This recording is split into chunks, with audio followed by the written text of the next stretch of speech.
नमस्कार मैत्रिणींनो, संगीता किचन रेसिपीमध्ये तुमचं अगदी मनापासून स्वागत आहे. पहा, इथं मी अर्धा किलो गव्हाचं पीठ घेतलं आहे बघा,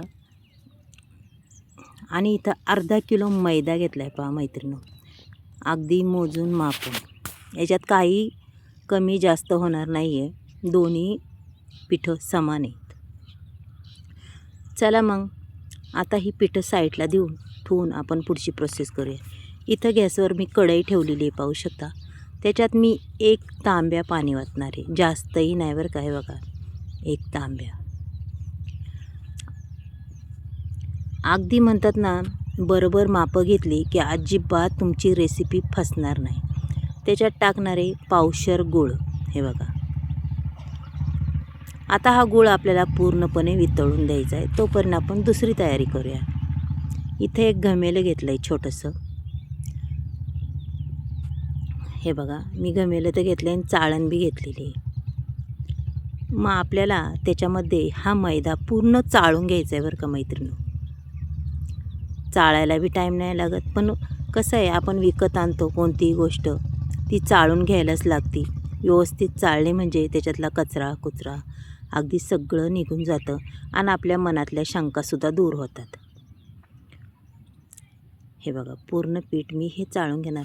आणि कसं आहे मैत्रिणी, खूप छान रेसिपी आहे ही, खास तुमच्या मुलांसाठी. आपण बरेच प्रकार करतो वेगवेगळे, पण हा सुद्धा प्रकार तुम्ही करून पहा आणि खरंच म्हणसान खूप छान ताई आहे. आता इथं आपण दोन्ही पिठं चाळून घेतलेली, दोन्ही मिक्स करायचेत. पहा, अजूनही त्याच्यात एक वस्तू आपल्याला टाकायची आहे. हे बघा, आता 4 केळी घेतलेत मी. कालही तुम्हाला केळींचा प्रकार दाखवला होता, आता आजही पहा. कारण की तुम्ही आता म्हणतात ना, थंबील तर मी लावलेलाच आहे, तुम्ही ओळखलं आहे असं मी काय बनवणार आहे. आज दोन्हींचा थंबील लावला आहे. हे बघा, इथं ही 4 केळी मी सोलून घेणार आहे अगदी व्यवस्थित. आणि खरंच खूप छान ताजी केळं आहेत आणि मस्त पिकलेली आहेत.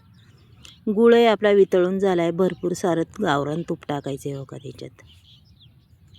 अगदी भरपूर सारं गावरान तूप टाकून घ्यायचे, ते बी पुन्हा वितळून द्यायचे त्याच्यामध्ये. आता याच्यात मी केळीसुद्धा टाकून घेतलेत, पहा, असे तुकडे करून. आता ही पूर्ण आपल्याला मॅच करून घ्यायच्यात बरं का मैत्रिणी. केळी मी पूर्ण मॅच करून घेणार आहे.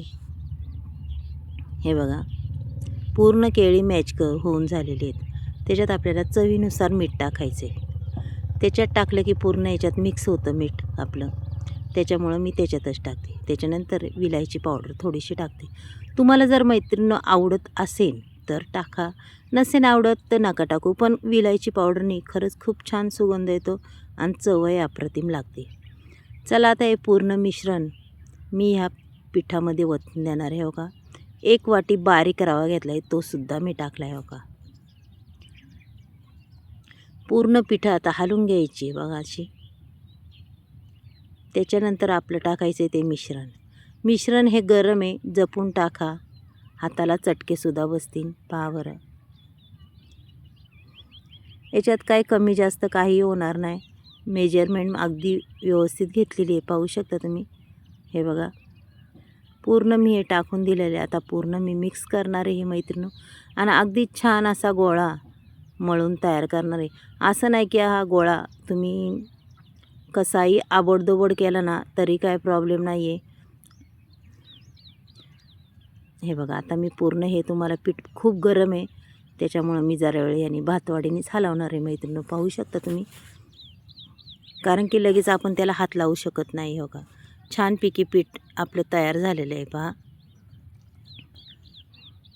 चला आता लगेच लाटायला घेऊया आपण. असं नाही की याला थांबायचं बिंबायचं काय नाही, पटकनी लाटायचं बघा. आणि तयार करायच्यात आपल्याला याच्या मस्तपैकी अशा शंकरपाळ्या. अगदी गुळाच्या शंकरपाळ्या शरीरासाठी खूप फायदेशीर, खायला बी खूप छान, हेल्दी, पौष्टिक. खरं सांगू का, चहासुद्धा गुळाचा खूप छान लागतो. आपल्या शरीराला गुळाचा चहाच खरं खूप चांगला आहे. साखरेपेक्षा गुळ खात जा. हे बघा, तुम्हाला जसा आकार हवा आहे तसा तुम्ही काढू शकता. मी आता दोन्ही पद्धतीने आकार काढणार आहे, असं काही नाही आहे. हे बघा मस्तपैकी झालेल्या आहेत कट करून. चला आता आपण ह्या लगेच तिकडं तेल तापाय ठेवायचं की लगेच तळायला सुरुवात करायची बरं का मैत्रिणी. मी आता तुम्हाला संपूर्ण या काढून दाखवणार आहे आणि लगेच तळून घेणार आहे, बाकीच्या मग करून घेणार आहे, मग तुम्हाला मी दाखवणार आहे. पहा अगदी सहज पटापट तयार होतात मैत्रिणी, टाईम लागत नाही याला. पाहू शकता तुम्ही.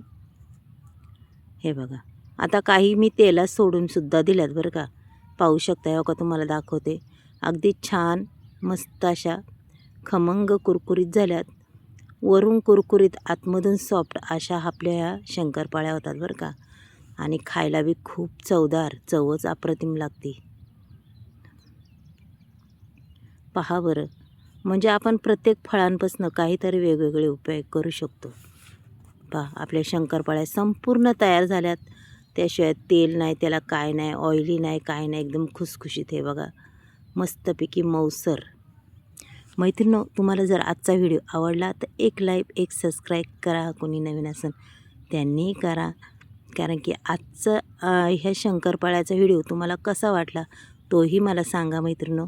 चला मग उद्या भेटूया आपण असंच नवीन व्हिडिओ. बाय.